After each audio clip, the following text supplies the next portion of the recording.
Bonjour, bonjour, bonjour. Bienvenue à tout le monde pour ce premier séminaire de l'axe 4 du CRECIS sur la thématique les communs en culture et en communication. Alors, je suis Oumar Khan, professeur au département de communication sociale et publique ici à l'UQAM. On m'a chargé de tenter d'animer cette séance, donc je m'y colle. Alors, nous avons une première présentation de Sébastien Broca. Sébastien Broca est professeur, chercheur à Paris 8. Ses recherches portent sur le développement des communs numériques et une nouvelle forme de travail en ligne dans une perspective cherchant à articuler certains apports de la théorie critique, de la sociologie du travail et de l'économie politique. Il a également travaillé sur le thème de l'utopie et des utopies concrètes. Et la présentation de Sébastien a pour titre « Les communs comme critique du capitalisme numérique, des ressources partagées à un nouveau mode de production ». Point d'interrogation. Voilà, à toi Sébastien, voici comment ça va se passer. Tu as à peu près 3 quarts d'heure pour faire ta présentation. Suite à quoi, nous avons une discutante ici qui va prendre la parole, Anne-Marie Brunel, doctorante au programme de doctorat en communication du CAM, qui va initier un petit peu les échanges en plasticotant un petit peu. Et à la suite de ça, il y aura un échange plus élargi avec la salle pour une durée entre 1 heure et demie à peu près. Est-ce que ça te va comme ça? Oui, très bien. Est-ce que vous m'entendez bien? Oui. Oui. Oui, ok. Oui, tout à fait. Bon, bah, super. Ben, bonjour à toutes et à tous. Merci beaucoup pour l'invitation. C'est ma première présentation en visioconférence, donc c'est bien. Ça met une nouvelle corde à mon arc. Donc je vais commencer tout de suite. Donc comme vous le rappeliez, donc j'ai intitulé ma présentation les communs comme juste une petite chose. Est-ce que vous pouvez je vous envoyais des slides. Est-ce que c'est possible que vous les passiez? Donc je vous dis slide à chaque fois qu'on change. Ça vous va? Parfait, ça marche. Ok, super. Donc alors j'ai intitulé ça donc les communs comme critique du capitalisme numérique. Et je vais vous expliquer donc pourquoi.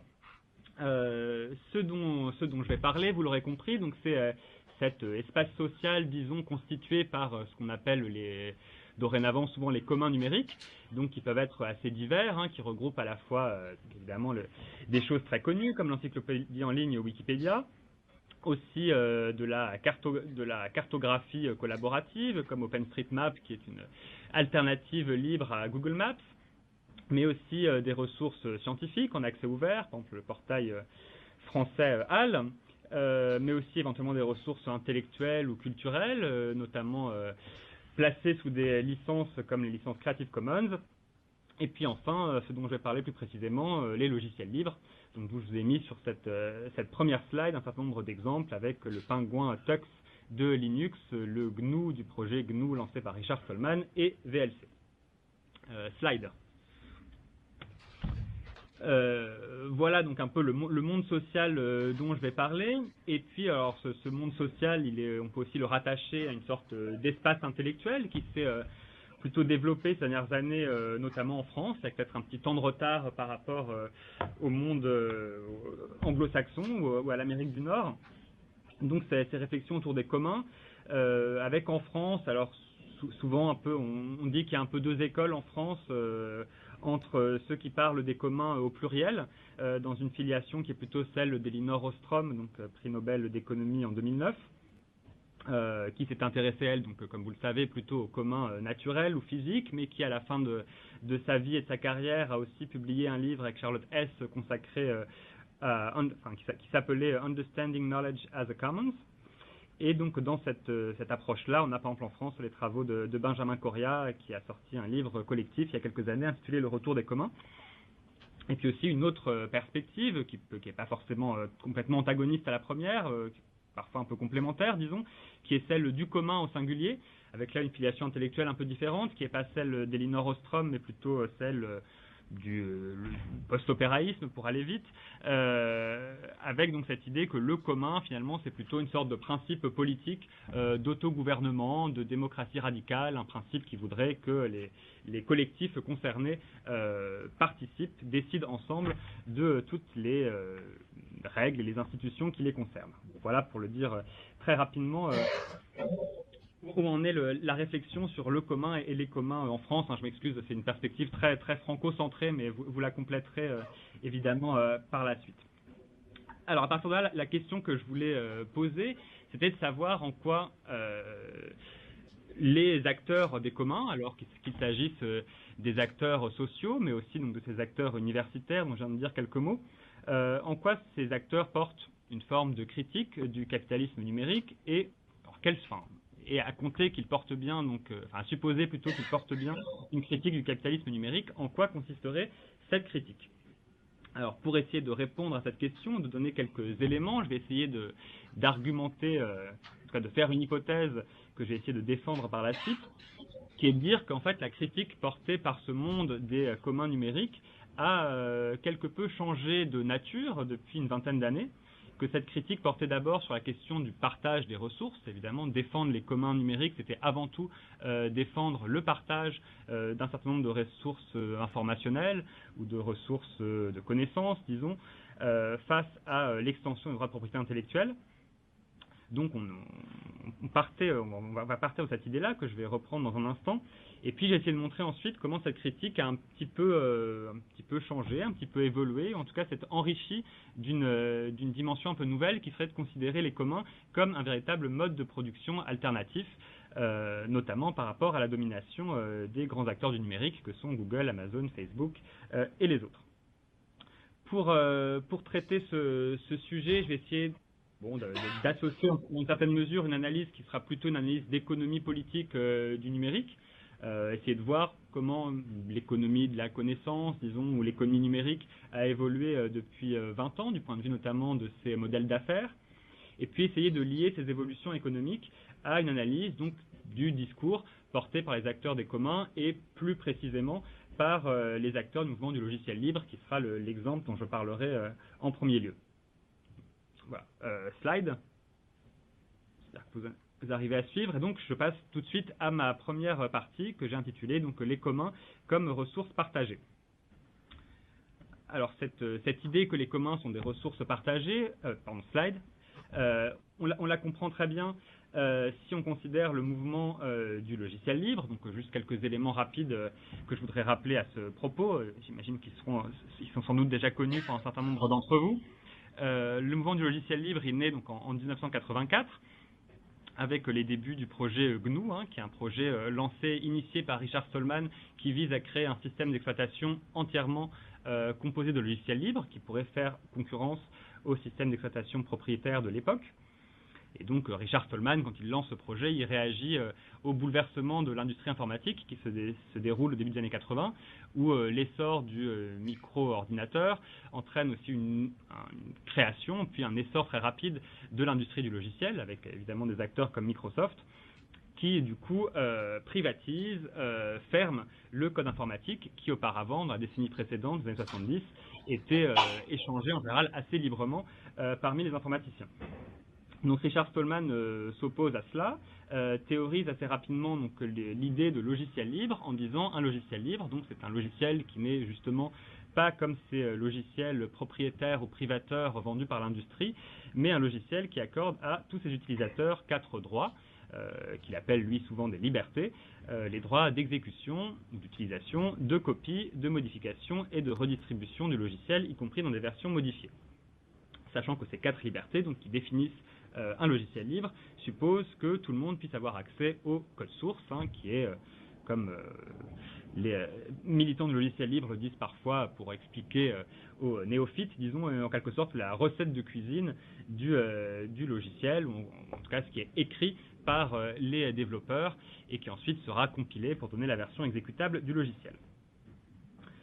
Et dernière précision importante sur laquelle Richard Stallman a beaucoup insisté à travers les années, c'est de dire que free software, il y a une ambiguïté possible en anglais avec le terme free qui veut dire à la fois libre et gratuit, Et donc lui insiste beaucoup pour dire que c'est une question de liberté et non pas de gratuité. Donc il faut entendre free software as in free speech et non as in free beer. C'est une question de liberté et non pas de gratuité. Même si évidemment la gratuité de ces logiciels libres est souvent là hein, de fait, mais il faut considérer que la gratuité est plutôt un effet produit par les 4 libertés, mais n'est pas un élément définitionnel des logiciels libres. D'ailleurs, il existe des logiciels gratuits qui ne sont pas des logiciels libres, c'est ce qu'on appelle les freeware.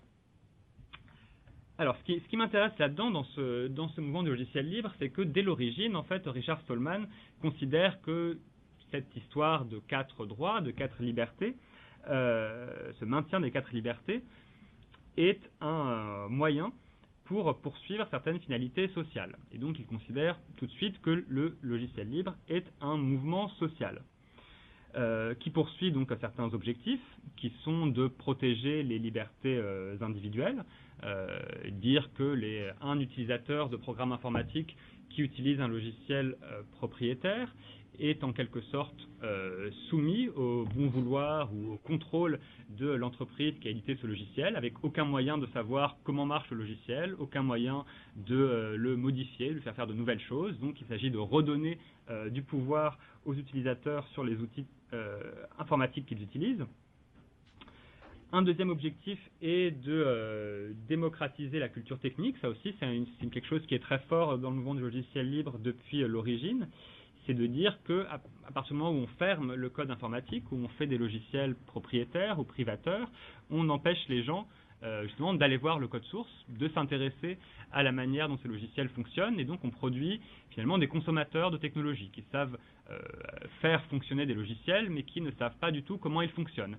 Et donc on entretient une forme d'inculture technique, et donc le logiciel libre, à l'inverse, se donne comme objectif de permettre, à travers ces outils logiciels libres, de démocratiser la culture technique et de faire en sorte que les utilisateurs de programmes informatiques comprennent un peu mieux comment ceci fonctionne. Et puis, dernier objectif qui est là et plutôt interne au monde des informaticiens, c'est de partager, de préserver plutôt, des formes de collaboration possibles entre développeurs. C'est-à-dire que Stallman, quand il crée le logiciel libre, il s'émeut du fait que les développeurs qui vont trouver à s'embaucher dans les nouvelles entreprises qui se créent, comme Microsoft, en faisant cela, en fait, ils renoncent aux pratiques de partage de la connaissance, aux pratiques de collaboration qu'ils avaient connues auparavant dans le monde universitaire, mais ils acceptent par exemple de signer des clauses de confidentialité par lesquelles donc ils s'engagent à ne pas partager le résultat de leur travail avec d'autres collègues ou d'autres informaticiens. Donc voilà un peu, il me semble, quels étaient les objectifs dès le départ du mouvement de logiciel libre, considéré en tant que mouvement social. Et puis une dernière précision que je veux faire, c'est que contrairement à ce qu'on entend parfois, peut-être encore aujourd'hui, le mouvement du logiciel libre, ou du free software, tel que l'a créé Richard Stallman, n'est pas un mouvement anticapitaliste au sens propre.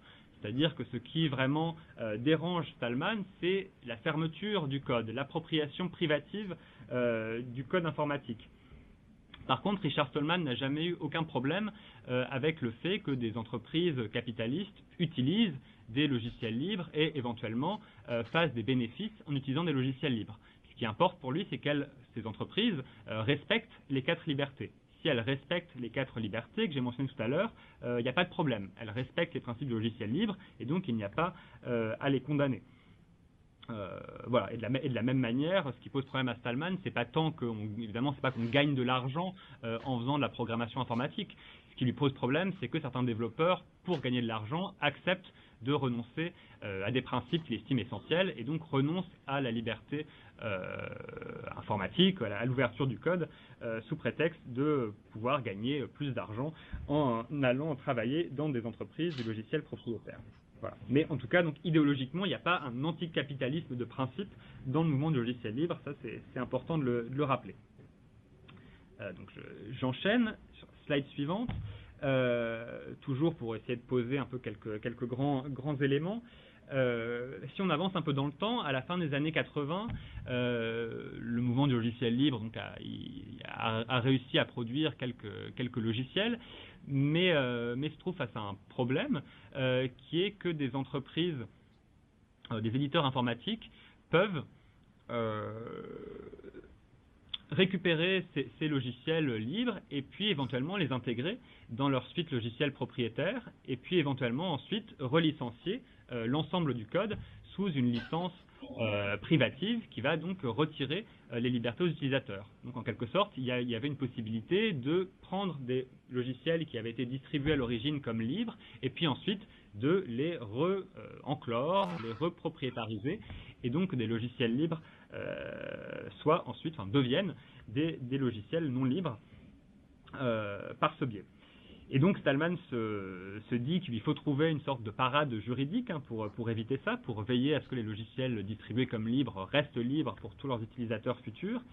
Et donc c'est pour ça qu'il invente en 89 avec l'aide d'un juriste, Eben Moglen, la General Public License, qui donc est une licence qui peut être appliquée à tous ces logiciels libres et qui donne à l'ensemble de leurs utilisateurs 4 droits, donc les 4 droits que j'ai déjà mentionnés, mais assortit ceci d'une obligation qui est de maintenir les 4 droits sur toutes les versions ultérieures du logiciel. Alors pourquoi c'est important? Parce que, donc je passe à la slide suivante, cette licence, en fait, elle crée un principe, finalement un principe plus général, qui est ce qu'on va appeler le copyleft. Et donc le copyleft, c'est bien ce régime juridique finalement qui est créé par la licence GPL, mais d'autres licences ensuite feront à peu près la même chose. Et ce régime juridique, il consiste à dire il faut en fait quelque part créer quelque chose entre le domaine public qui permet, comme je le disais, ces entreprises informatiques de récupérer des logiciels libres et ensuite de privatiser le code. Donc entre ce domaine public qui est finalement trop laxiste quelque part et pas suffisant pour protéger les libertés logicielles et le copyright qui évidemment est dans sa forme traditionnelle quelque chose qui ne plaît pas du tout à Richard Stallman, entre les deux on va pouvoir créer un régime juridique qui justement empêche la privatisation des logiciels ou empêche la privatisation du commun si on emploie ce vocabulaire, par cette obligation justement que les 4 libertés demeurent sur toutes les versions ultérieures du logiciel. Donc il y a une sorte de subversion du copyright par le copyleft, et je dis subversion, bon je passe rapidement là-dessus, mais parce que juridiquement le copyleft repose sur le copyright ou sur le droit d'auteur. C'est bien parce que le créateur d'un logiciel libre se voit reconnaître certains droits par le copyright, par le droit d'auteur, qu'il peut utiliser finalement de faire une utilisation qu'il peut décider de faire une utilisation non conventionnelle de ces droits en utilisant une licence libre, comme la licence GPL, et donc dire qu'il décide de laisser à tous les utilisateurs du logiciel la liberté de le copier, de le modifier, etc. Mais donc, fondamentalement, le copyleft repose sur le copyright, mais se présente comme une sorte de subversion du copyright.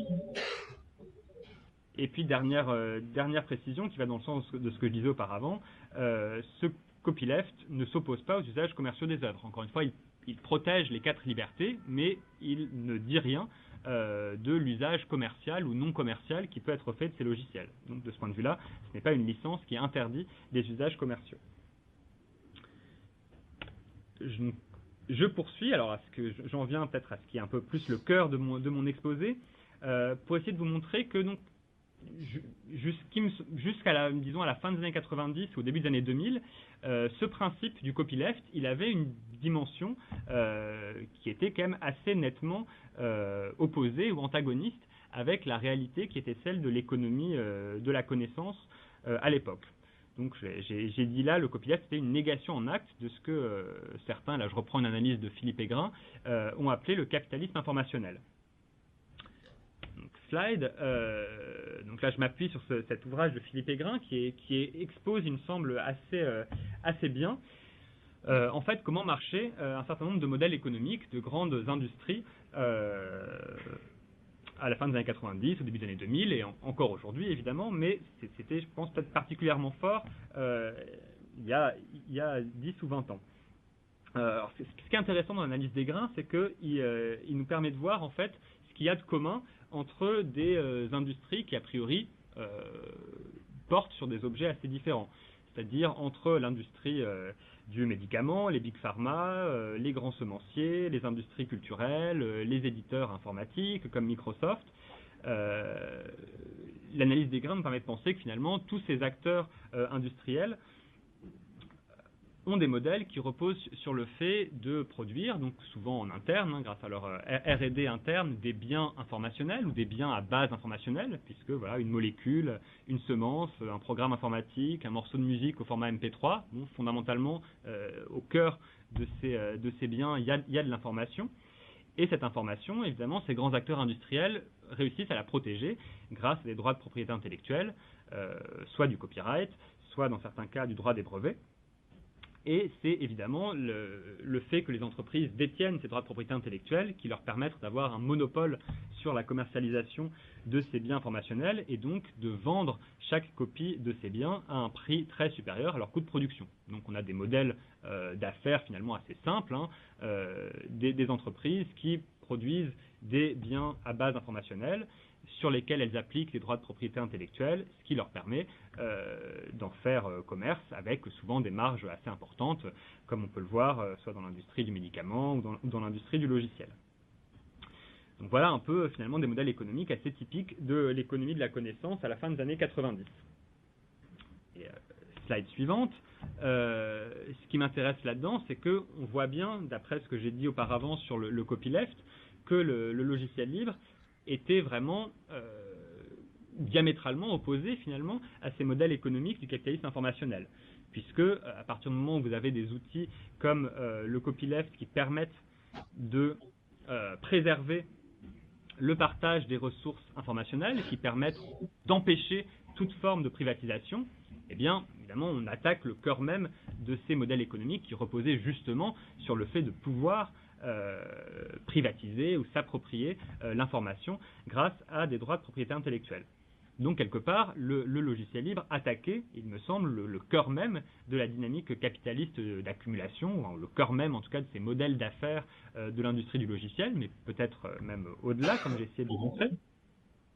Et donc on comprend pourquoi évidemment Microsoft était vent debout contre le logiciel libre, pourquoi le PDG de Microsoft en 2001, je crois, Steve Ballmer, caractérisait le logiciel libre à la GPL comme un cancer. Enfin évidemment, il y avait un antagonisme qui était extrêmement fort entre le logiciel libre et ces acteurs de l'économie de la connaissance.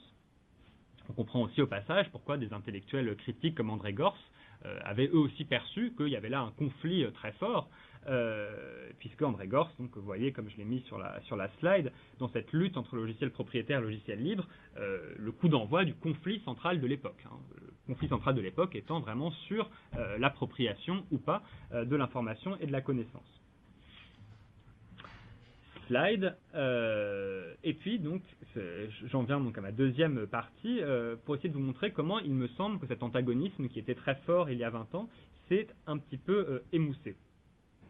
Donc c'est ma deuxième partie que j'ai intitulée Les communs du capital. Donc je passe encore à la première slide, donc les communs du capital. Alors on voit bien comment ça a évolué justement si on continue à regarder cette histoire du logiciel libre, sur laquelle je passe assez rapidement et en prenant les éléments qui m'intéressent, mais parce qu'il me semble quand même assez emblématique. D'une part, ce qui s'est passé à partir du début des années 2000, c'est que on a vu émerger des modèles économiques autour de ces logiciels libres, donc qui ont souvent été renommés open source pour l'occasion. La terminologie open source apparaît à la fin des années 90. Et donc là, ça change les choses, parce que donc, à l'origine, dans les années 80 et jusqu'à la fin des années 90, ces logiciels libres, c'est des logiciels développés par des bénévoles et avec une économie qui est très embryonnaire. Éventuellement, on vend quelques peluches pour financer du développement, mais il n'y a pas vraiment de modèle économique autour du logiciel libre. Et ça change, notamment avec l'arrivée d'acteurs comme Red Hat, qui commencent à se dire qu'en fait, il y a des modèles économiques qui sont possibles avec le logiciel libre si on considère que le modèle économique ne va plus être de vendre le logiciel comme une marchandise, mais plutôt de fournir un certain nombre de services autour de logiciels libres, qui vont rester donc des logiciels libres, donc on va maintenir l'ouverture de la ressource. Donc voilà ce que fait finalement Red Hat, pour le dire un peu à gros traits depuis une vingtaine d'années, c'est en fait de vendre aux entreprises qui veulent utiliser des solutions en logiciel libre des services d'installation, de personnalisation, de maintenance, de formation, pour aider ces entreprises à mieux utiliser leur logiciel libre, enfin les logiciels libres dont elles ont besoin. Donc on a un modèle économique qui n'est plus fondé sur la marchandisation, la commodification de la ressource logicielle, mais sur un certain nombre de services qui vont accompagner cette ressource logicielle qui, elle, va rester libre. Donc on passe, pour le dire dans un vocabulaire un peu plus économique, d'une stratégie de protection, donc ça c'est ce que j'ai décrit tout à l'heure en parlant de capitalisme informationnel, à une stratégie de déplacement de valeur, où on va capturer la valeur de manière indirecte, non plus sur la ressource logicielle elle-même, mais sur tout ce qu'il y a autour. Voilà, donc je passe slide. Donc voilà, le modèle économique de Red Hat, bon, je ne vais peut-être pas trop rentrer dans les détails parce que je vais exploser mon temps, mais c'est bien cette idée qu'on capture la valeur de manière indirecte. Je pourrais y revenir peut-être tout à l'heure. Et puis donc j'avance pour aborder une deuxième manière finalement dont ces logiciels libres sont devenus en quelque sorte des communs du capital. Alors d'une part, il y a ces modèles économiques spécifiquement open source dont je viens de parler, mais il y a aussi quelque chose de plus général, qui est que les logiciels libres sont devenus ce qu'on pourrait appeler des sortes de biens d'infrastructure, c'est-à-dire des sortes de briques de base qu'un grand nombre d'acteurs de l'économie numérique et de l'économie du web vont utiliser, notamment aujourd'hui les GAFAM. C'est-à-dire que un certain nombre soit d'entreprises de la high-tech, soit d'entreprises du monde du web se sont aperçues qu'elles avaient intérêt à, plutôt que de faire chacune dans leur coin des logiciels et donc de dépenser de l'argent en R&D pour faire le même logiciel qui va être développé par l'entreprise voisine et qui ne sera pas très différent, elles ont intérêt à mutualiser. Elles se sont dit, bon ben voilà, en fait, mutualisons un certain nombre de choses, utilisons des logiciels libres, et puis ensuite, par-dessus, on va pouvoir là construire des produits, des services, on va pouvoir se faire concurrence, mais sur la base d'un socle commun qui va nous revenir moins cher et qui va être constitué de logiciels libres. Donc les logiciels libres sont devenus quelque part une sorte de socle mutualisé sur la base duquel des produits et des services concurrents peuvent être développés par un certain nombre d'entreprises. Alors j'en prends 3 exemples dans la slide suivante pour que ça soit peut-être un peu plus concret. Bon, par exemple, l'exemple le plus emblématique, c'est Linux, puisque Linux maintenant se trouve partout, dans votre téléphone Android, dans votre box Internet, dans des supercalculateurs, dans des GP, enfin bref, dans énormément de choses. Et Linux est développé essentiellement maintenant à 90% par des salariés de grandes entreprises de l'économie numérique.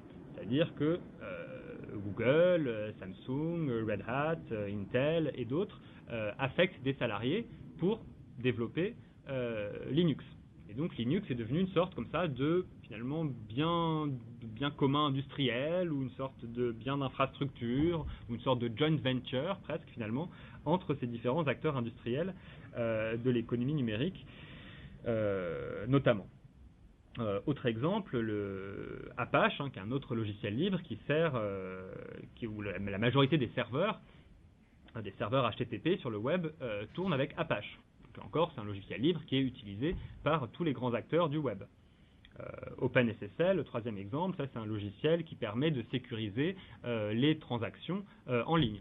Donc des grands acteurs marchands comme Amazon par exemple vont utiliser OpenSSL pour sécuriser les transactions lorsque les consommateurs payent leurs commandes sur le site d'Amazon.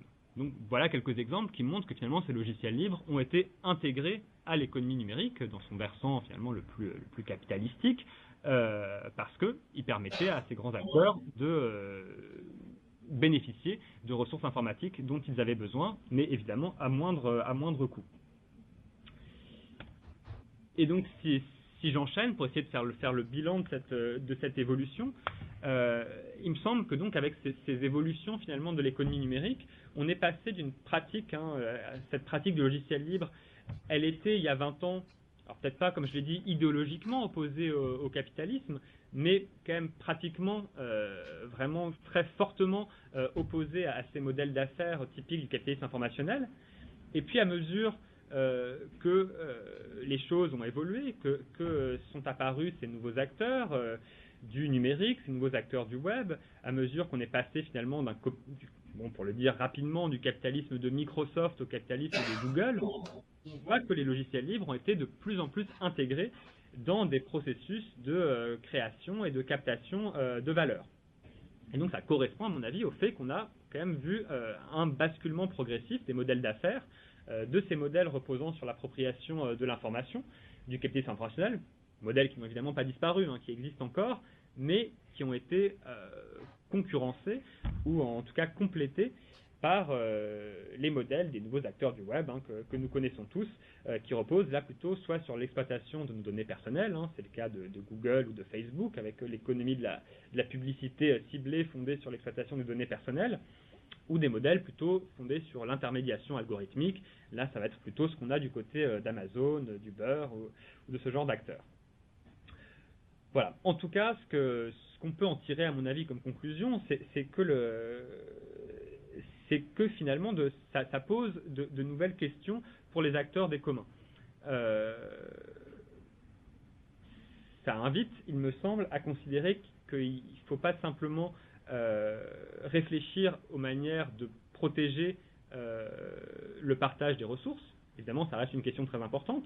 Et d'ailleurs, sur ce plan-là, les licences comme donc les licences libres, comme la GPL, ont très bien marché et marchent toujours très bien, même si elles ne sont pas toujours respectées, mais quand même, globalement, sont des outils efficaces pour garantir que les logiciels libres restent des logiciels libres et que le partage des ressources demeure.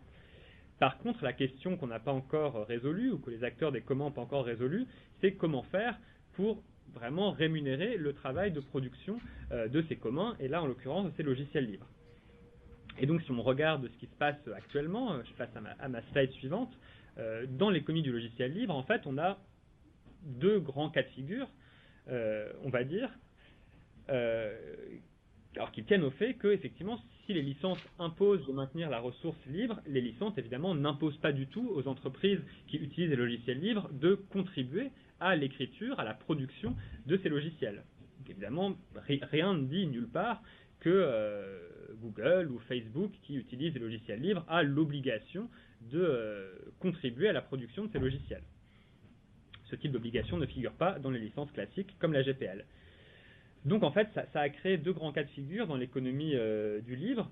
Soit on a tout simplement du travail gratuit, donc avec des entreprises qui profitent du fait qu'il y a des bénévoles qui, par intérêt, par passion, par volonté de se former, vont être d'accord pour faire du logiciel libre sans être rémunérés. Et pendant longtemps, par exemple, le logiciel OpenSSL dont je parlais à l'instant était développé par des bénévoles. Et ce qui n'empêchait pas évidemment des grands acteurs de l'économie du web de s'en servir ensuite. Bon, jusqu'au moment où il y a eu une faille de sécurité un peu importante, et là ils ont dû repenser les choses. Mais il y a encore vraiment ces pratiques-là qui sont vraiment des pratiques de passagers clandestins, de free riding, où on a des entreprises qui récupèrent des ressources logicielles qui sont très utiles pour elles, mais qui ne participent pas à leur production. Et puis on a un deuxième cas de figure qui est là plutôt une dynamique de salarisation des contributeurs au logiciel libre. Donc là, on passe finalement de contributeurs bénévoles à des contributeurs salariés. Alors c'est ce que je vous disais sur Linux, le fait que Linux est essentiellement développé par des salariés de grandes entreprises de la tech. Donc là, effectivement, le travail est rémunéré, mais par contre, on peut penser que évidemment, par contre, on récupère une forme de subordination salariale dans la production de ces logiciels libres. Voilà, donc, et je passe à la slide suivante juste pour dire un mot de finalement là, des discours des grandes figures du livre comme Richard Stallman, et pour insister sur le fait que finalement ces nouveaux enjeux économiques, ces nouveaux enjeux autour de la rémunération du travail, Richard Stallman n'a jamais vraiment considéré que c'était des enjeux importants. Parce que ce qui compte pour lui, et là-dessus il a été d'une constance vraiment totale depuis 30 ans, c'est toujours le maintien des 4 libertés et le maintien de l'ouverture du code. Donc si le code reste ouvert, mais qu'à côté de cela, il y a de l'exploitation de travail gratuit, pour lui, c'est pas très grave. Ce qui compte, c'est vraiment le maintien des 4 libertés. Et j'en donne un exemple un peu anecdotique. C'était il y a quelques années, mais à une conférence où j'étais à Paris de Richard Stallman, il avait été interpellé par un membre du public sur le fait qu'un logiciel libre, MySQL, qui est un gestionnaire de base de données, avait été racheté, l'entreprise qui développait MySQL avait été rachetée par Sun Microsystems, et pour une somme assez coquette, je crois, $1 milliard ou quelque chose comme ça. Et ce logiciel avait été développé par de nombreux bénévoles. Et évidemment, ces bénévoles, au moment où Sun a racheté l'entreprise MySQL AB, évidemment, ils n'ont pas touché, ils n'ont rien touché sur ce rachat. Donc, quelqu'un du public avait interpellé Stallman en disant, bon, bah, vous ne trouvez pas quand même que c'est un peu injuste que tous ces gens qui ont participé à produire ce logiciel n'en aient retiré aucun bénéfice financier. Et Stallman avait répondu vraiment, pour le coup, droit dans ses bottes, comme je l'ai mis sur mon PowerPoint, qui gagne économiquement et qui perd, c'est secondaire, je ne m'y intéresse pas, ça m'est égal parce qu'il ne s'agit que de valeur économique, ça n'a rien changé au sujet de notre liberté. Donc le discours était très clair, tant que les 4 libertés sont préservées, tant que le logiciel reste libre, je ne m'intéresse pas au fait de savoir quels sont les rapports de production ou les rapports économiques qui ont présidé à la production de ce logiciel. Voilà, donc du point de vue vraiment des acteurs du free software, comme Richard Stallman, le discours il est resté centré sur la question du partage des ressources et pas beaucoup, voire pas du tout, sur la question des communs comme un mode de production alternatif qui permettrait véritablement de rémunérer l'ensemble des contributeurs. Alors, cela m'amène à ma troisième et dernière partie. J'espère que je ne suis pas trop long. N'hésitez pas à me presser si c'est le cas, mais j'en ai pour 5 minutes, je pense. Donc sur les communs comme mode de production. Donc avec cette idée que finalement, ce qu'apporte à mon avis la terminologie des communs par rapport à la terminologie de logiciel libre ou de free software, c'est justement de prendre en considération un certain nombre de choses qui ne sont pas vraiment prises en considération classiquement par Richard Stallman. Puisque lorsqu'on parle de logiciel libre comme de commun, on considère plus simplement les biens logiciels, et donc l'ouverture de ces biens logiciels, mais on considère aussi qu'il y a des collectifs qui produisent ces biens logiciels dans des conditions sociales déterminées. Pour reprendre la définition des communs que donne Benjamin Correa dans son ouvrage, il dit un commun c'est 3 choses, c'est bon, évidemment une ressource partagée, hein, ça reste important, hein, il ne s'agit pas de dire le contraire, c'est un ensemble d'utilisateurs qui détiennent des droits et des obligations sur cette ressource, donc droits et obligations définis par des licences comme la GPL dont j'ai parlé tout à l'heure, mais c'est aussi, et c'est ce troisième point qui m'intéresse, et qu'à mon avis qu'apporte la réflexion sur les communs, c'est aussi de prendre en considération le collectif de contributeurs ou de producteurs qui s'auto-organisent, que dans cette réflexion sur les communs, on a quand même cette idée que les collectifs peuvent être en mesure de s'auto-organiser pour définir eux-mêmes les conditions de leur contribution et de leur production. Et donc aussi la question de, finalement, est-ce que ces contributeurs réussissent à tirer du commun des moyens de subsistance. Donc on a un collectif de contributeurs, voilà, avec finalement 2 questions. Dans quelle mesure il est capable de s'auto-organiser, d'être autonome pour déterminer comment les différentes tâches productives vont être affectées, quelle sorte d'organisation collective on va avoir, et puis dans quelle mesure aussi ce collectif de contributeurs va pouvoir tirer des moyens de subsistance à partir du commun qu'il aura produit. Donc voilà les questions qui émergent, et donc sur la slide suivante, j'en donne juste quelques exemples dans la littérature récente sur les communs. Donc dans un livre à paraître en 2018, aussi co-dirigé par Benjamin Correa d'ailleurs, dans l'introduction, les auteurs posent la question suivante: comment faire en sorte qu'au-delà du travail gratuit, du dévouement ou de la motivation de ses initiateurs, le commun se survive à lui-même, se perpétue, trouve les ressorts de sa reproduction durable? Et on a en fait des questions tout à fait similaires chez Carlo Vercellone, qui lui finalement s'inscrit plutôt dans la lignée de l'opéraïsme, de Negri, de Dardot et Laval, mais finalement on voit que les choses se rejoignent un peu sur cette question des communs comme mode de production, puisque Carlo Vercellone demande lui aussi, écrit quant à lui que la validation sociale des activités dans les communs demeure largement dépendante de la reconnaissance par la puissance publique et du financement par le secteur privé. Il s'agit là de l'une des principales faiblesses du développement du commun comme mode de production. Donc on a bien cette question qui est de savoir comment est-ce qu'on fait de la production de commun une sorte de mode de production autonome qui serait à même de rémunérer les participants au commun. Et donc slide suivante, il me semble que pour avancer sur ces questions, il y a une sorte de préalable qui serait de reconnaître que contribuer au commun, c'est une forme de travail. Et c'est pas forcément évident de considérer ça comme un travail, puisque y compris chez les gens qui contribuent au commun, qui font des logiciels libres, mais on pourrait dire la même chose des gens qui, par exemple, écrivent sur Wikipédia ou autres. Souvent, ces gens-là font ça sur leur temps libre et puis ont tendance à considérer ça plutôt comme une sorte de hobby ou comme une sorte de zone un peu grise finalement, on ne sait pas très bien, on est entre travail et loisir, on est dans une sorte de zone intermédiaire. Mais alors pourquoi c'est intéressant quand même d'essayer de voir ça avec les lunettes du travail?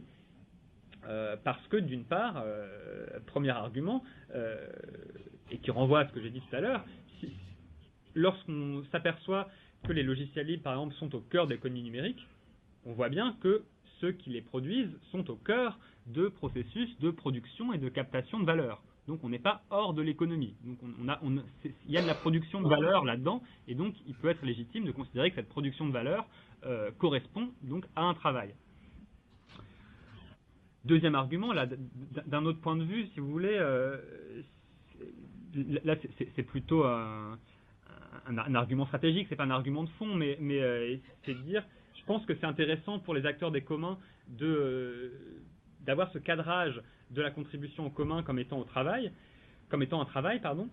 parce que ça permet d'essayer de faire avancer une revendication de démocratisation des activités productives. Dire, bon, les communs, c'est une manière finalement de penser une sorte d'avenir du travail qui serait un avenir où le travail serait organisé de manière un peu plus démocratique. Donc c'est ce que dit là encore Carlo Vercellone en disant que le commun comme mode de production fait redescendre la démocratie dans la même sphère que l'économie. Ou fait redescendre la démocratie dans la sphère économique, on pourrait dire. Et puis dernier élément qui est peut-être un des plus intéressants mais aussi un des plus compliqués, bon, je vais comme souvent je vais m'arrêter finalement au moment où ça devient peut-être vraiment intéressant mais aussi vraiment compliqué, mais on pourra en discuter ensuite. Cette question de considérer la contribution au commun comme un travail, elle pousse aussi à réfléchir finalement à qu'est-ce qu'on pourrait inventer comme nouveaux dispositifs sociaux qui permettraient de favoriser l'investissement des individus dans la production de communs, qui leur donneraient les moyens, y compris les moyens matériels justement, de s'investir dans les communs. Et donc là, c'est vrai qu'on a un certain nombre de propositions qui sont sur la table, qui sont dans le débat, mais avec une dimension quand même très prospective pour l'instant de ces discussions. Soit vous allez avoir des gens, alors j'en dis juste quelques mots, qui vont dire finalement il faut plutôt favoriser une stratégie de réduction du temps de travail pour libérer du temps pour que les gens puissent se consacrer au commun, puissent avoir du temps pour faire des logiciels libres, et puis là ils seront peut-être pas rémunérés, mais ils auront du temps, ils auront leur travail rémunéré, leur travail salarié d'un côté, et puis de l'autre, ils pourront se consacrer au commun. Et puis on a d'autres propositions qui là plutôt vont dans le sens, mais c'est plutôt celle qui me semble peut-être les plus intéressantes, de reconnaître véritablement qu'il y a une économie des communs et qu'il faut développer cette économie des communs. Alors ça peut être plein de choses. Vous avez quelqu'un comme Bernard Stiegler qui réfléchit à l'idée de revenu contributif, qui serait l'idée de donner un revenu conditionnel aux gens, pour le dire vite, sous condition du fait qu'ils participent à des projets de commun. Vous avez évidemment toutes les discussions autour du revenu d'existence, où là on parle d'un revenu inconditionnel, mais qui pourrait aussi libérer du temps pour que les gens puissent faire des communs tout en ayant des conditions matérielles de subsistance à peu près décentes. Et puis vous avez aussi, là c'est encore autre chose, finalement, tout ce débat qui émerge depuis quelques années autour du coopérativisme de plateforme, cette idée qu'on pourrait aussi essayer de concevoir des entreprises qui soient peut-être elles-mêmes des communs, c'est aussi un peu le rapprochement entre la thématique du coopérativisme et la thématique des communs. Par exemple, concurrencer les entreprises qui font de la livraison de repas à domicile par des coursiers à vélo, qui sont en France des auto-entrepreneurs, en faisant de nouveaux types d'entreprises qui fonctionnent avec des ressources informatiques qui seraient par exemple des logiciels libres, mais avec des entreprises coopératives où les coursiers à vélo auraient leur mot à dire sur la manière dont ça fonctionne, la manière dont c'est organisé, bon, etc. Donc là, on voit aussi que on déborde sur de nouveaux enjeux, mais toujours autour de cette idée que les communs sont peut-être à réfléchir comme pouvant essayer de faire émerger une sorte de mode de production alternatif. Et bon, pardon, je suis trop long, juste 2 mots de conclusion. Ce que j'ai voulu vous montrer, c'est d'une part qu'il me semble que la critique portée par le mouvement des communs, elle a évolué quelque part en miroir avec ces évolutions de l'économie de la connaissance, l'économie numérique. Voilà, on est passé de Microsoft à Google, et donc la critique, elle aussi, a évolué en quelque sorte en miroir. Et donc l'enjeu aujourd'hui, il me semble que c'est d'essayer de penser la manière dont on pourrait favoriser une véritable économie des communs qui soit susceptible de rétribuer ou d'assurer en tout cas les conditions de subsistance des producteurs de ces communs, et où les communs ne servent pas forcément simplement d'input gratuit, disons, aux entreprises capitalistes classiques de l'économie de la connaissance, de l'économie numérique. Voilà. Pardon d'avoir été un peu long, j'en ai terminé. Merci beaucoup.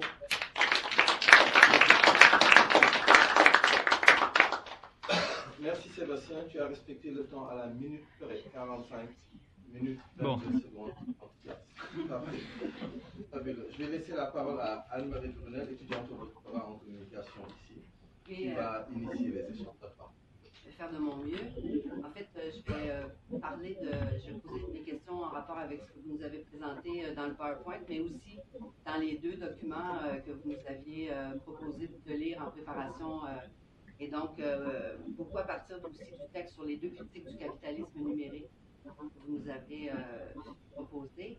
Je trouve très intéressant, en fait, cette invitation à lire ou à penser les communs, je vais parler des communs dans mon cas aujourd'hui, à l'extérieur d'un clivage propriété privée, propriété collective, sans toutefois évacuer cette question importante de la propriété qui me semble avoir été largement occultée dans les premières étapes du mouvement, notamment du logiciel libre.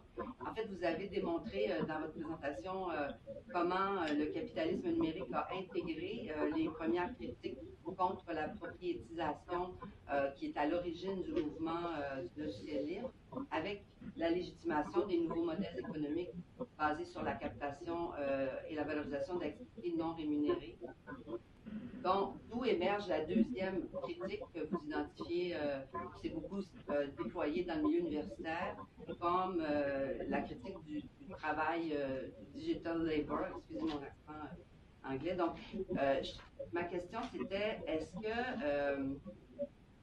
qu'on n'est pas en train d'assister, même encore dans la réflexion sur les communs ou dans les pratiques sur lesquelles on peut se pencher, à un deuxième mouvement d'appropriation par le capitalisme numérique de cette critique. On pense par exemple, vous donnez dans votre article l'exemple où YouTube a commencé à rémunérer à donner un certain montant d'argent pour les gens qui ont le plus de clics sur leur site.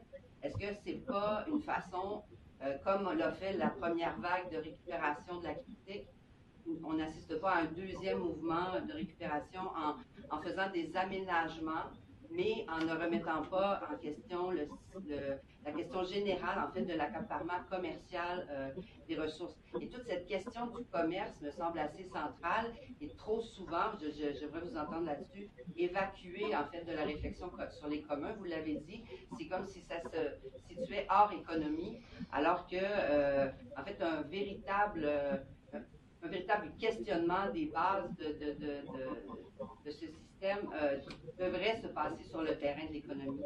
Donc, c'est ma première question. Et la deuxième, dans ce mode, cette création d'un mode de production alternatif et donc un mode alternatif de répartition de la valeur, est-ce qu'il se situe nécessairement dans une économie non marchande?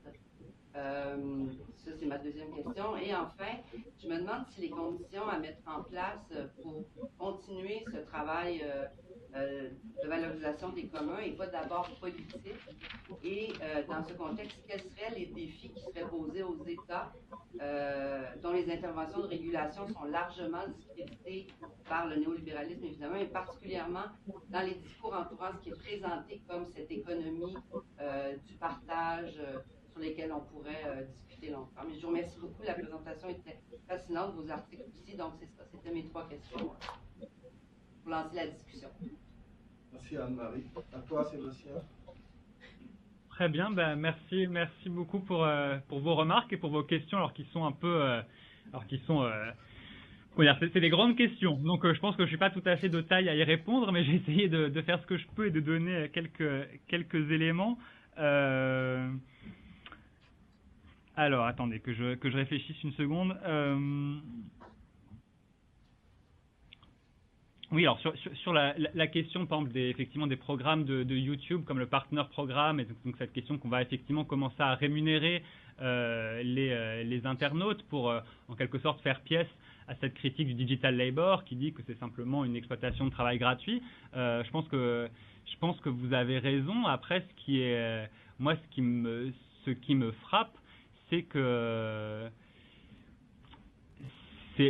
déjà, c'est l'extrême inégalité de la répartition de ces revenus. C'est-à-dire que si vous regardez les rémunérations sur YouTube, vous avez, je ne sais pas comment c'est au Québec, mais j'imagine que c'est à peu près la même chose. En France, en tout cas, on a quelques stars de YouTube, disons, qui vont toucher des revenus éventuellement très importants pour une poignée d'entre eux. Et puis les autres vont rien toucher ou des revenus microscopiques. Et en fait, c'est la même chose partout. C'est la même chose. Si on prend, j'ai lu un bon livre qui a parlé des blogueuses beauté, un livre de Brooke Erin Duffy, dont le titre m'échappe là, mais que vous pourrez retrouver sans problème, et qui montre elle aussi qu'en fait il y a un discours qui s'est imposé, qui est ce discours qu'on va pouvoir réussir à mêler passion et travail. Et donc elle, c'est une enquête vraiment qualitative où elle a interrogé un certain nombre de blogueuses beauté sur Internet, qui sont sur Instagram ou sur YouTube, et donc certaines qui gagnent leur vie grâce à cette activité et d'autres où c'est pas du tout le cas. Mais ce qu'elle constate, donc c'est d'une part qu'il y a une inégalité de revenus qui est très forte entre quelques stars qui vont avoir des contrats avec des marques, etc., et d'autres pour lesquels qui vont passer énormément de temps à faire du blogging de beauté, mais pour lesquels, ça n'a pas du tout rapporté de revenus. Donc il y a cette inégalité extrême, et d'un autre côté, toutes sont en quelque sorte reprennent un peu ce même discours, ce même idéal de pouvoir lier passion et travail, de pouvoir faire une activité qui les passionne tout en gagnant leur vie comme ça, sauf que celles qui arrivent, en fait, c'est vraiment une infime minorité de celles qui ont cette aspiration. Donc je pense que la tromperie, si je puis dire, elle est un peu là, dans le fait qu'effectivement, on a ce modèle très séduisant de pouvoir lier passion et travail, mais ce modèle n'est actuellement valable que pour une part extrêmement minoritaire des internautes qui produisent de la valeur en ligne. Voilà. Après, alors sur votre deuxième question, la question du non-marchand,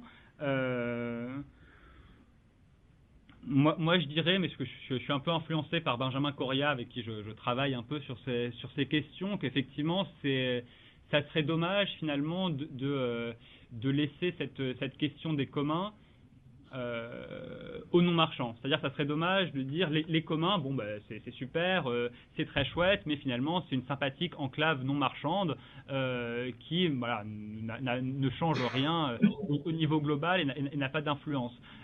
Si on croit au commun, et moi je suis peut-être un peu plus Benjamin Correa par exemple est très enthousiaste, moi je suis un peu plus réservé sur certains points, mais c'est vrai que moi partager l'idée que si on a envie de s'investir dans les communs, c'est pour que les choses changent vraiment, pas simplement pour faire des choses sympathiques dans notre coin, mais pour essayer d'avoir un changement plus global. Et pour cela, il faut évidemment se confronter aux questions économiques, à la question du marchand, et on ne peut pas se contenter de vouloir défendre les communs comme enclave non marchande. Donc moi, je serais plutôt enclin à dire qu'il faut vraiment considérer ces questions d'économie des communs, même si c'est très compliqué. Et après, pour votre troisième question, mais qui est liée sur cette question des défis posés aux États, je vais répondre aussi de manière assez générale, mais j'ai l'impression qu'on a, lorsqu'on pense à ces questions extrêmement compliquées et aiguës que nous pose le capitalisme numérique actuellement, disons qu'on a deux grandes voies, hein, enfin comme toujours. On a dans une tradition un peu plus libertaire ou tradition des utopies concrètes, des alternatives, on va dire, bon, il faut faire des modèles alternatifs. On va faire des communs pour essayer de remplacer ces grands acteurs du web. Donc par exemple, on va faire des plateformes collaboratives pour remplacer Uber par une plateforme qui va plus fonctionner comme un commun, remplacer Airbnb par une plateforme qui va fonctionner comme un commun, remplacer Deliveroo ou Uber Eats par des coursiers à vélo qui s'organisent en coopérative, etc. Ça va faire des logiciels libres. Bon, ça c'est vraiment tout ce discours des alternatives qui, à mon avis, est très important, et c'est important que ces alternatives existent, et je pense que les communs participent de ça, à cette pensée d'alternative au sein du capitalisme numérique. Par contre, je pense qu'actuellement, c'est pas suffisant, parce que clairement, on ne va pas se débarrasser de Google, de Facebook et des autres dans les 5 ou même les 10 prochaines années.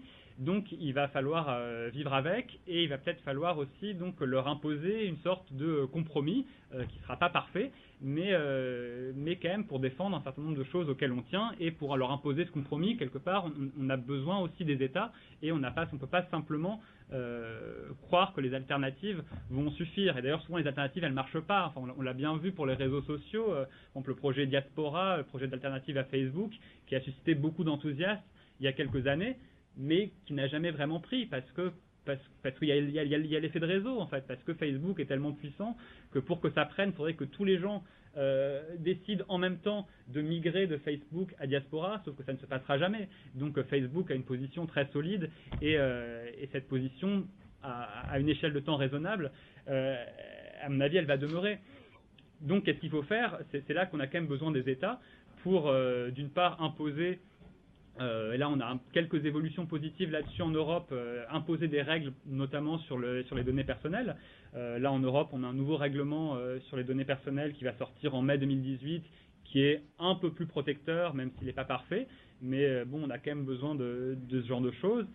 Et puis, un deuxième grand défi, il y en a d'autres, on a besoin aussi de se battre sur la question du droit du travail, à mon avis. Alors ça concerne plus les plateformes de type Uber, Deliveroo, et autres, mais ça c'est aussi important, et c'est pas non plus totalement déconnecté de l'État. Et puis dernier élément, évidemment, c'est la fiscalité. Moi je pense que la fiscalité, c'est une question cruciale, incontournable.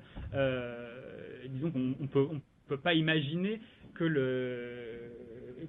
n'aurait pas pu faire l'État social et le welfare state si General Motors et Ford n'avaient pas payé des impôts. Et là, pour autant, ce qui se passe depuis 10 ans, c'est que Google, Apple et les autres ne payent pas d'impôts, ou en tout cas à des niveaux tellement faibles que évidemment, ça ne permet pas de répondre à la crise de l'État social. Donc, tant qu'on n'aura pas réussi à faire payer des impôts aux GAFA, on sera très, très, très, très mal en point. Mais voilà. Mais donc, en tout cas, moi, je pense qu'il faut... on a besoin des deux stratégies. On a besoin de construire des alternatives robustes, et ça, les communs peuvent nous y aider.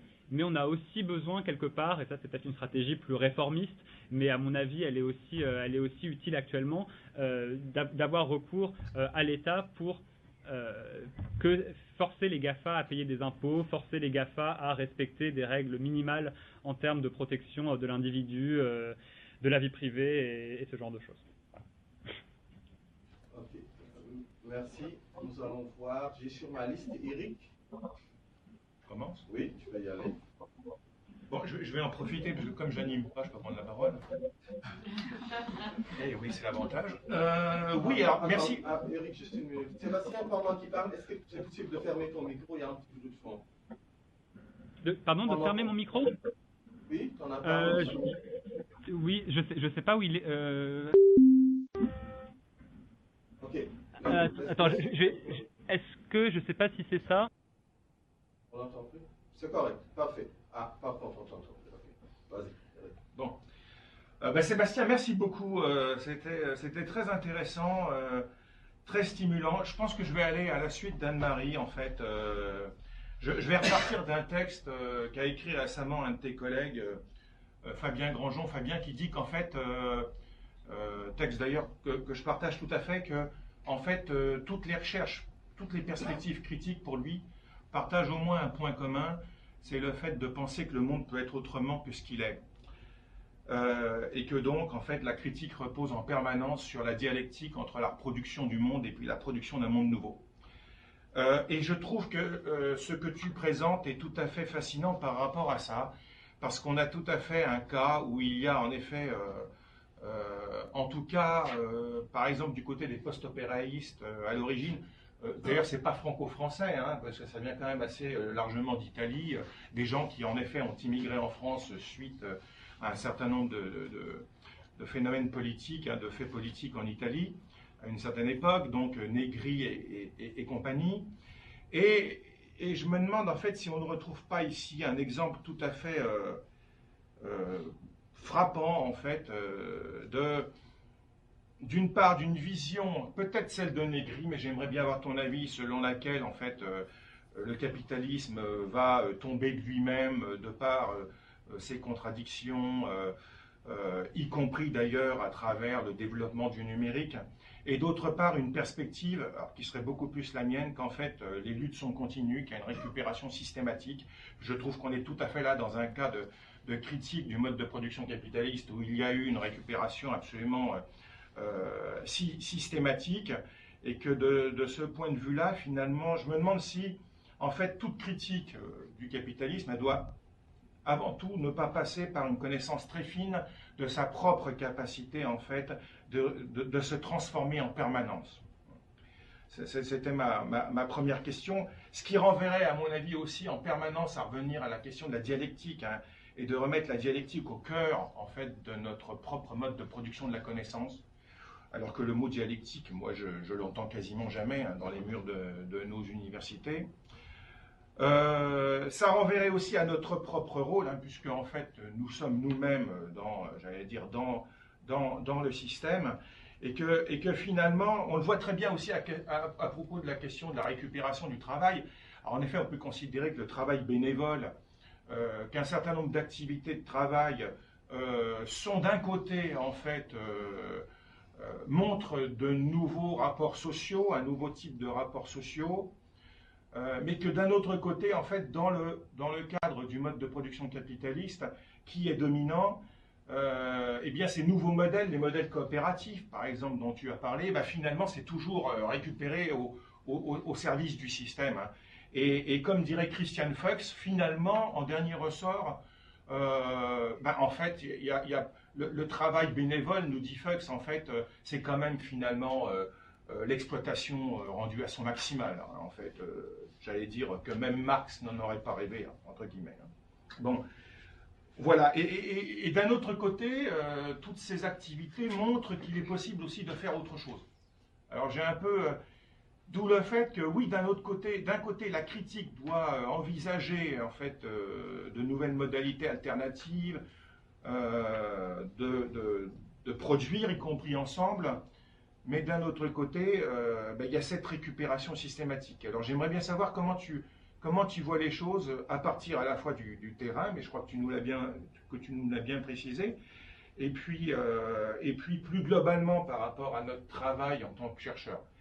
Et j'aurais envie de rajouter deux éléments ponctuels. Premièrement, c'était un texte qui a été publié il y a quelques années par deux étudiants de doctorat ici même, que je trouvais très intéressant, en fait, qui s'appelle, c'est dans la revue TIC et Société, la participation sur les espaces de contenu générés par les utilisateurs, une exploitation collaborative. C'est Marc-Olivier Goyet-Côté et Philippe Langlois qui avaient écrit ce texte-là, où ils reprenaient tout à fait, en fait, tout ce qui est travail bénévole, et ils reprenaient ça dans le cadre de ce qu'ils appelaient la liquéfaction des formes du travail.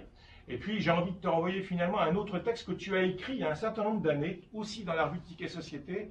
Et je pense que c'est à ce moment-là qu'on avait échangé ensemble, où tu disais que, en fait, ton texte s'intitulait « Du logiciel libre aux théories de l'intelligence collective ». Et tu revenais notamment justement sur les propos, entre autres, de Yann Mouillet-Boutang et Antonio Negri, qui font partie de cette mouvance post-opéraïste.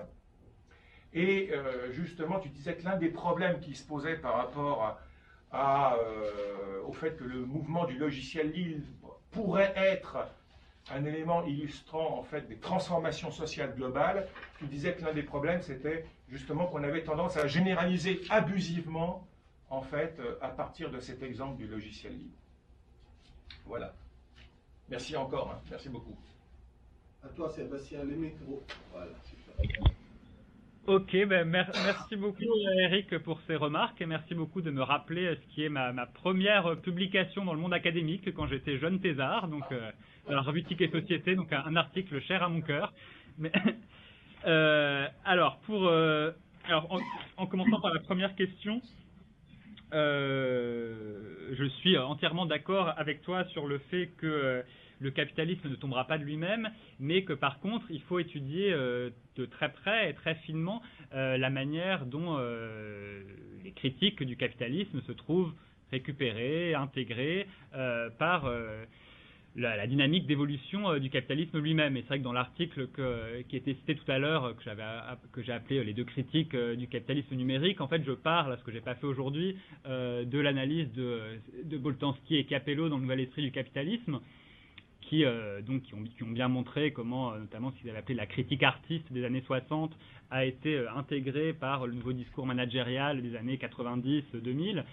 Et moi, j'étais parti de là, parce qu'en fait, à un moment donné, dans leur livre, ils disent que finalement, le modèle qu'ils présentent, donc ce modèle de la dynamique du capitalisme de ces critiques, ils disent, bon, bah, ce modèle, on l'a fait fonctionner sur cet exemple de la critique des années 60 et de la récupération managériale des années 90, mais il pourrait fonctionner tout aussi bien sur d'autres terrains empiriques. Et du coup, j'ai essayé de les prendre au mot et de me dire, mais oui, effectivement, ce modèle, il fonctionne, mais magnifiquement, en fait, pour ce qui s'est passé avec le logiciel libre. On a bien un mouvement de critique du capitalisme qui ensuite, donc notamment à travers le mouvement open source, bon, sans rentrer dans trop de détails, et puis comme je l'ai exposé un peu tout à l'heure, a été intégré, récupéré par le capitalisme du point de vue de ces nouveaux modèles économiques dont j'ai parlé, mais aussi du point de vue de tout ce discours finalement sur la collaboration, le partage, l'ouverture, et c'est pas non plus totalement un hasard si tous ces nouveaux acteurs du numérique se sont auto-promus, auto-marketés, si vous voulez, comme économie du partage, économie de la collaboration. C'est bien la récupération de ce discours qui était à l'origine plutôt un discours critique. Donc moi, il me semble que le modèle de Boltanski et Capello, de la dialectique entre le capitalisme et ses critiques, il marche tout à fait bien en l'espèce. Voilà, qu'est-ce que... Oui, alors, et sur ta deuxième question, et notamment sur cette question de la généralisation abusive, c'est vrai que je reste d'accord avec ce que j'ai écrit il y a 10 ans, on va dire, et je trouve que c'est encore un peu le cas, et c'est vrai que c'est une des faiblesses, je pense, des communs, c'est que, et notamment des communs numériques, c'est que, en fait, depuis 10 ou 15 ans, finalement, les choses n'ont pas non plus tant changé que ça, au sens où quand on parle de commun numérique, les exemples qui reviennent toujours, c'est toujours les mêmes, c'est toujours Wikipédia, c'est toujours les logiciels libres. Et c'était déjà le cas en 2006, je crois, quand Yochai Benkler a sorti son livre The Wealth of Networks, où il parle de Commons-Based Peer Production. Il dit, voilà, il y a un nouveau modèle de production qui se met en place autour d'Internet et des communs, et il va croître, et parce qu'il est plus efficace, et ça. Et donc il dit, voilà, aujourd'hui on en a les prémices avec Wikipédia et le logiciel libre, mais vous allez voir, ça va se développer. Bon, pour l'instant, ce qu'on a vu, c'est qu'en fait, bon, ça s'est développé peut-être un petit peu, mais les Wikipédia et les logiciels libres restent les deux exemples qu'on prend systématiquement et à partir desquels on généralise, effectivement, peut-être de manière un peu abusive, pour dire, regardez, il y a un nouveau modèle de Commons-Based Peer Production qui va se développer. Donc c'est vrai qu'il faut faire attention avec ça et quand on défend plutôt les communs, hein, c'est mon cas, mais aussi faire preuve de cette lucidité pour ne pas parfois prendre un peu ses rêves pour la réalité. Donc c'est vrai que je pense que c'est un défaut et je pense qu'effectivement tu citais les analyses post-opéraïstes de Negri et puis ensuite de toute l'école du capitalisme cognitif autour de Yann Moulier-Boutan ou de Carlo Vercellone que j'ai cité.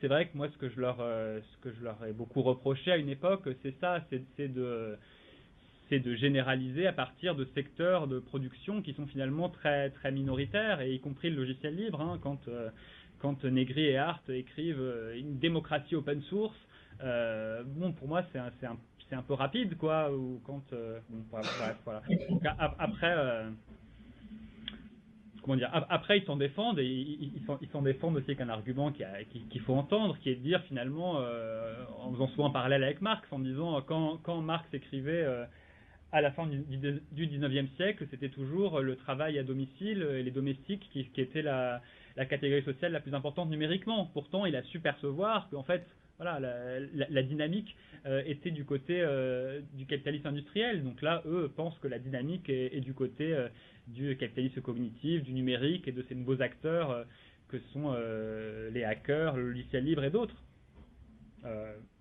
Voilà, peut-être, mais c'est vrai que j'en suis pas toujours peut-être aussi certain qu'eux. Merci Sébastien. Voilà. Il y a peut-être une nuance parfois entre certains auteurs. Hein. Je pense que Bert Shelon a un point de vue, enfin pour avoir échangé plusieurs fois avec lui, un peu différent d'autres. Tout à fait, tout à fait.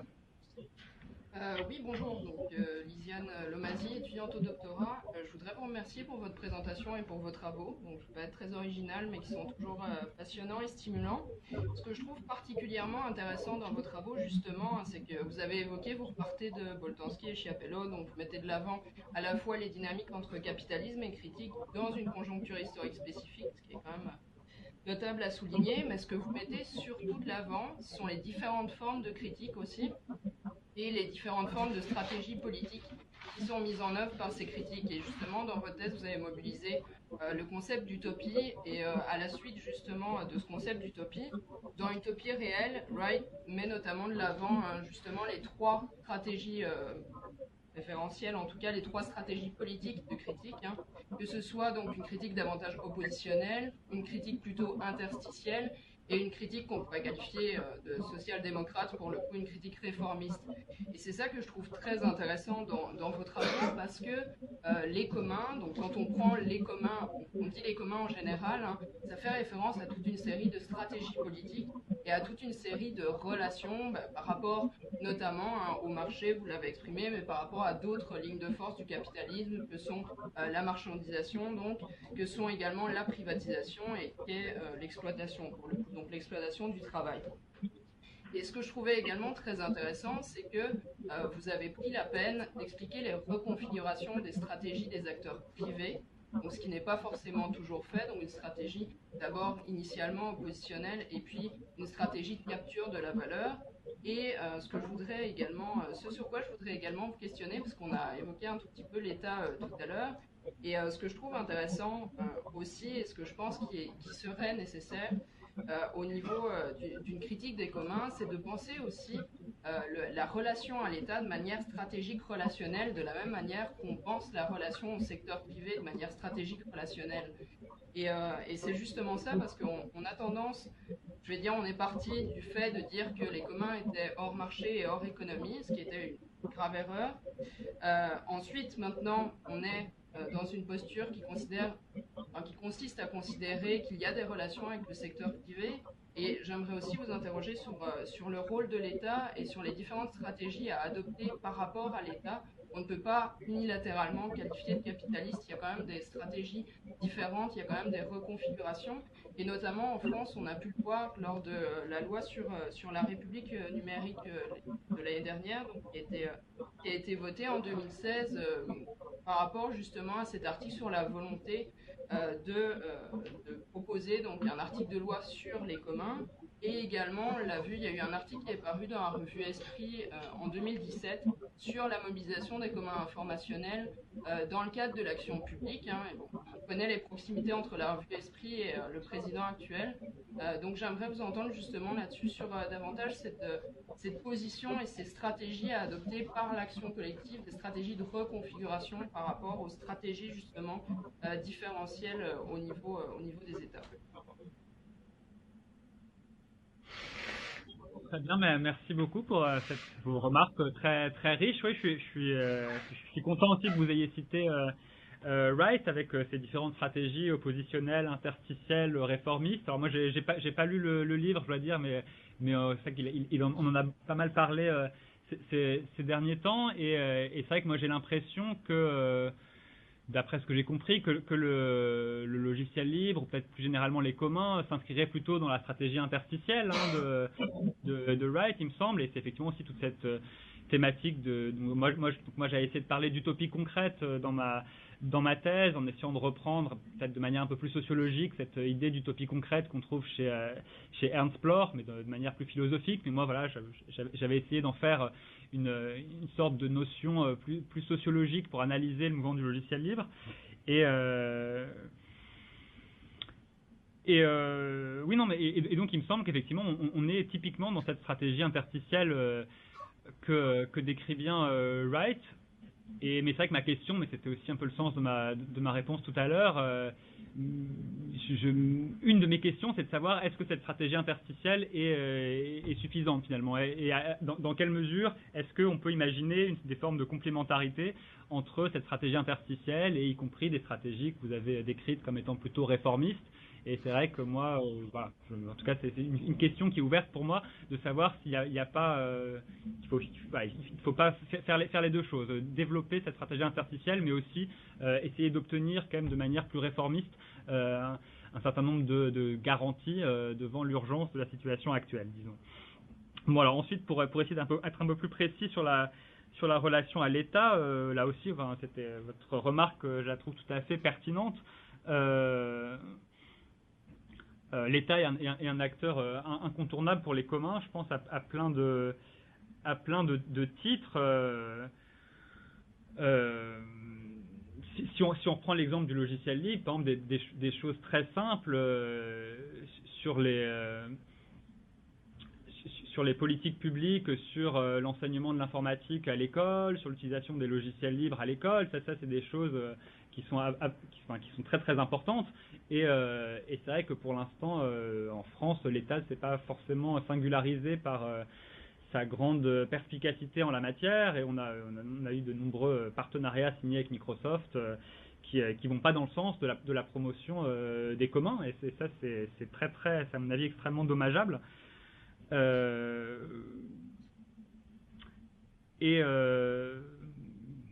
dire d'autre?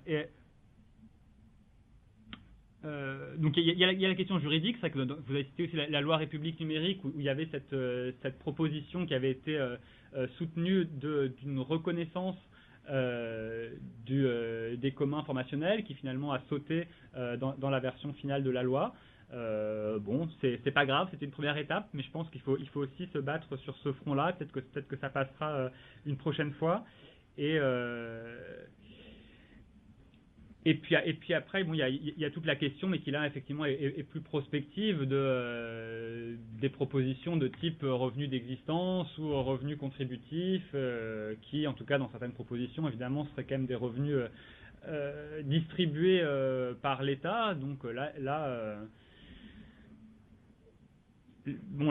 évidemment ça aurait aussi un impact très net sur les communs. Après moi c'est vrai que je suis par exemple assez réservé sur la question du revenu d'existence à titre personnel, mais en tout cas c'est clairement une question qui concerne l'État et qui concernerait les communs aussi très très directement. Donc à mon avis c'est effectivement un genre de choses qu'il faut réfléchir.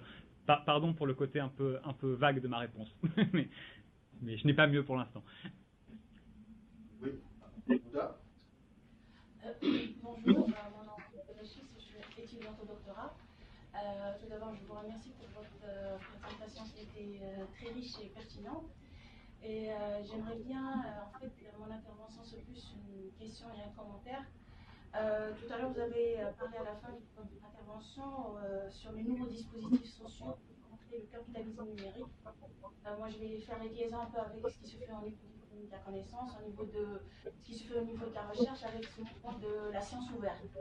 Je ne sais pas si vous êtes à l'affût un peu de ce qui se fait, mais par exemple, je prends le cas d'ici au Canada, et même en France, ce qui s'est fait avec la loi du numérique qui a été votée l'année dernière, on est dans la mouvance de la science ouverte, c'est-à-dire l'ouverture des données de la recherche, les données de la recherche qui sont financées par les fonds publics, ils sont ouverts pour des besoins de collaboration ou d'ouverture.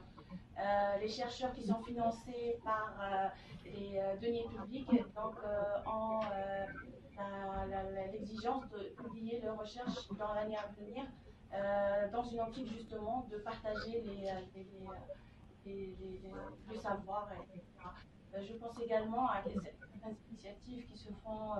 Je prends le cas de l'Institut et l'hôpital neurologique de Montréal, de l'Université de McGill, qui ont également partagé les données de la recherche sur la neurologie à tout le monde pour justement que ces données soient capitalisées, puis c'est une nouvelle façon de voir l'économie, c'est une nouvelle façon de produire la connaissance. Donc, est-ce qu'on peut dire que c'est une façon également de contrer ce capitalisme? Est-ce que c'est des nouvelles façons de faire aujourd'hui qui s'inscrivent dans cet élimination de ça? Voilà.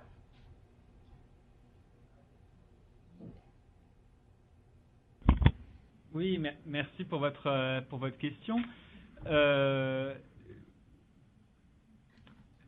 Est-ce que c'est une manière de contrer le capitalisme? Bon, moi, je suis pas spécialiste de ces questions de sciences ouvertes. Moi, j'ai l'impression que déjà qu'il y a un peu deux sujets différents peut-être entre d'une part la question de l'accès. You are in the Zoom meeting now. Vous m'entendez toujours? J'ai un. Oui, il y a oui, ok. un participant qui est en train de se connecter. Vas-y, Sébastien, tu peux continuer. Ok.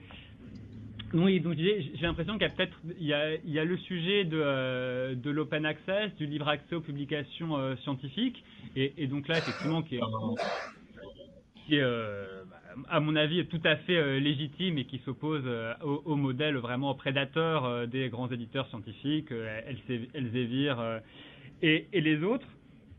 Et puis après, alors, mais c'est là que je suis pas spécialiste du sujet. J'ai l'impression que quand on parle de sciences ouvertes, peut-être qu'on va aussi un peu au-delà et qu'on pense pas simplement à ce que les scientifiques mettent leurs articles en libre accès, mais aussi à ce que la science soit plus peut-être collaborative, plus inclusive, que les citoyens puissent davantage participer à la production de la science. Alors, et ça, bon, c'est un sujet que je connais moins bien. Donc voilà, je peux pas dire grand chose là-dessus. Ce que je peux dire en tout cas, c'est que là pour le coup, je pense qu'il y a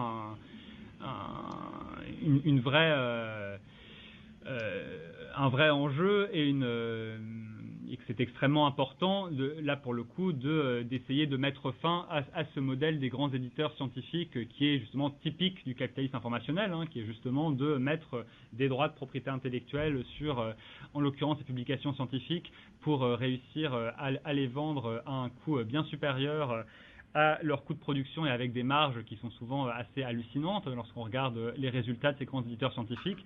Donc là, il y a une vraie opposition effectivement entre les communs et ce capitalisme informationnel de l'édition scientifique. Et là, je pense que c'est une bataille qui est tout à fait importante de continuer à la mener. Mais voilà, désolé, je peux pas vraiment vous en dire plus parce que je suis pas spécialiste de ces sujets. Oui, juste pour préciser, la personne, Florence Piron, qui doit présenter là, donc est spécialiste de ces questions. Ses travaux sont là-dessus, peut-être qu'elle aura une réponse dans son site. Je vous propose qu'on arrête ici, qu'on prenne un petit 5 minutes, le temps de faire le passage. Sébastien, est-ce que tu restes avec nous pour la présentation de Florence? Oui, tout à fait. Je reste jusqu'à 6h30. Ok, alors on a une dernière question ici de Jean-Pierre. Je vais essayer d'être court. Ouais, mon nom c'est Jean-Pierre Boyer. Je suis prof associé à l'École des médias. Je vais un peu prolonger les questions qui ont été formulées. D'abord, je commence un peu dans le prolongement d'Éric. Éric dit que le capitalisme ne tombera pas de lui-même, à moins qu'il soit un devin. On ne peut pas dire ça réellement. On ne peut pas dire que le capitalisme ne tombera pas de lui-même, comme on ne peut pas dire que le capitalisme va tomber. Maintenant, la question, tu l'as bien posée aussi dans la dialectique, c'est le capitalisme ne tombera pas de lui-même, comment l'aider? Comment l'aider à tomber? Bon, ça c'est une première chose. Alors la démonstration qui a été faite, la présentation, donne pas beaucoup d'espoir, dans le sens que tant qu'on est pris avec des entreprises qui sont très vite à récupérer ce qui se fait, eux autres, ils sont dans la captation de la valeur. Donc, et tout ce qui est création de valeur, ils vont essayer de le capturer. Donc, ça, c'est une première chose. Maintenant, c'est sûr qu'il y a des aménagements possibles, là, tout ça, puis trouver des statuts pour les créateurs de logiciels libres, etc., pour les rémunérer, tout ça. Bon, j'imagine qu'il y a des aménagements à faire à l'intérieur même du capitalisme. C'est un peu ce que tu as présenté. Donc, ça, c'est un premier point. Deuxième point, c'est la question de l'État. On peut se poser la même question, est-ce que l'État va tomber de lui-même? Certains pourront dire on va l'aider justement en développant des alternatives, des modes de vie alternatifs, des modes de gouvernance. Moi, j'aime pas beaucoup le mot gouvernance, là c'est un nouveau buzzword, en tout cas. Donc, la question que je me pose, c'est que est-ce que là, il y a lieu d'être sceptique aussi, dans la mesure où l'État capte les demandes sociales depuis très très longtemps. C'est un peu l'histoire de l'État de capturer les demandes sociales, pas la valeur, mais on pourrait dire les valeurs sociales, capte les valeurs. Et au Québec, c'est exactement ça ce qui s'est produit avec les initiatives citoyennes dans les années 60 qui ont été récupérées par l'État sous les formes de CLSC, sous les formes bureaucratisées, etc. Bon, alors, de ce côté-là, il n'y a pas beaucoup d'espoir, sauf des réformismes, d'accord, des aménagements encore là, où ça peut être bien. Puis on peut espérer que l'État va essayer de développer une philosophie des biens communs. On peut l'espérer, mais au Québec, ça ne marche pas beaucoup parce qu'on roule sur des autoroutes de l'information. Après ça, pour être sur ceci, le numérique, puis les tableaux blancs interactifs. Vous voyez un peu le truc, là. On est très, très loin du compte. Donc, moi, je me dis, c'est quoi vraiment l'alternative? Je reviens à gaz, le coup d'envoi du conflit central de l'époque. Je trouve ça vraiment inspirant. Bon, maintenant, où est-ce que ça se passe, ce coup d'envoi-là? Hein, je suis curieux de savoir. Et j'espère qu'on prend en compte des alternatives, même si elles sont récupérables à terme.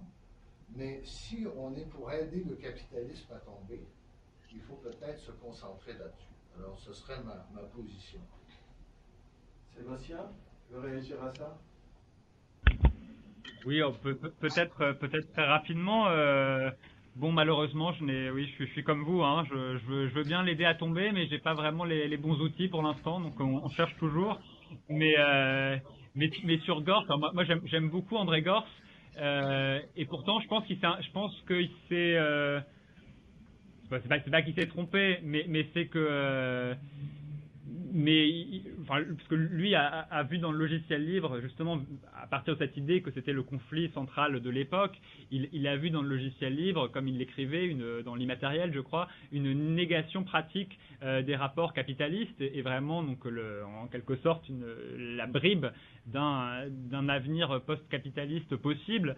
Et je pense qu'il s'est un peu trompé là-dessus quand même, parce que justement, il a pas vu, ou peut-être qu'il ne pouvait pas voir, comment tout ça allait être récupéré, intégré, comment ces modèles ouverts allaient être intégrés par le capitalisme numérique. Et donc pour moi c'est un peu la limite des analyses de Gorse, et c'est pour ça que je pense que la question de la propriété sur l'information et la connaissance, elle est très importante, je dis pas le contraire, mais clairement elle ne suffit pas. La lutte contre l'appropriation privative de l'information et de la connaissance ne suffira pas à faire tomber le capitalisme. Voilà.